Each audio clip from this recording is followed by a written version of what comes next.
Not afraid of the blessing that he's bestowed on our family. I feel like we've been called to do this. I've always been someone that loves the outdoors. People that know me personally might think that, I'm a girly girl, which I am. But a lot of people don't know, before my father passed away, I spent a lot of times with him outdoors, going to demolition sites, fishing. My dad did all of that with me. We always kept a garden. So a lot of this just really goes back to, my natural state. I feel like being out here, I feel like more in my natural state. I feel more at peace.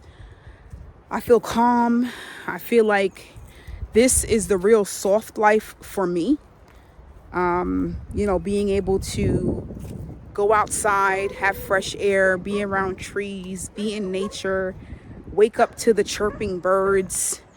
It's just a beautiful and peaceful feeling. And, I can't wait to see, what new spiritual add-ons are cultivated as a result from being out here. Because, the Israelite people were always agricultural people. We farmed, we tilled, we planted our own food, and we had sheep. The men were shepherds. And I'm just looking forward to maybe going back in time a little bit and rehearsing those acts that our ancestors did, and to really see Yah in a different way, because I really believe that he lives within nature. And I know this because I lived in a city. And when we lived in the city, I felt so detached from the Creator. Nothing felt organic, natural. The spirits were negative. The scripture says evil communication corrupts good manner.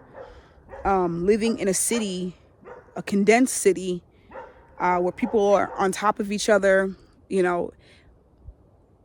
I felt more anxiety being in that environment than when I'm here in the country, slow down, nothing's a rush. There's so many things to do. But I love that. That's my personality. I love having a lot to do. I love being in charge of a lot of things. I enjoy having a lot of things on my plate, even though it can be overwhelming sometimes, but that's just me. And I actually feel depressed when I'm not actively being creative. Like, I feel depressed when I'm not being creative, when I'm not using my hands. I feel like that's when the enemy creeps in the most. So this is, really a dream. And I'm not going to sugarcoat it. It's going to be hard work.